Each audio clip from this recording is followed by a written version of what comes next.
Nilalatag na natin ang lahat ng kailangan para sa pag-upo mo. Ano ng status? Nakulon ko na.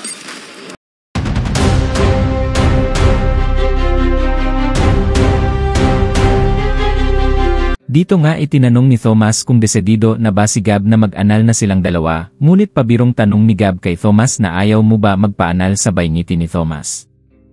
Sa kabilang banda naman ay nagparamdam na si Andres, ngunit hindi para sumama sa grupo nila, kundi para magpaalam na siya sa mga ito na kinagulat naman ng kasamahan niya, at sinabi ni Gab na nagkita-kita na sila, baka mamaya naman ay merong mawala na naman.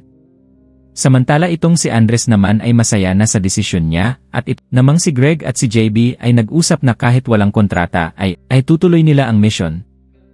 At sa kabilang banda naman ay inihahanda na ni Manuel ang pag-upo ni Marcelo, at ang mga tauhan naman nito ay patuloy na binabantayan ang bawat kilos ng mga kasamahan ni Greg, samantala itong si Thomas ay naklone na ang kanyang cellphone kaya malalaman na ang bawal kilos nito, samantala itong si Kenji naman ay mahigpit na binabantayan si JB.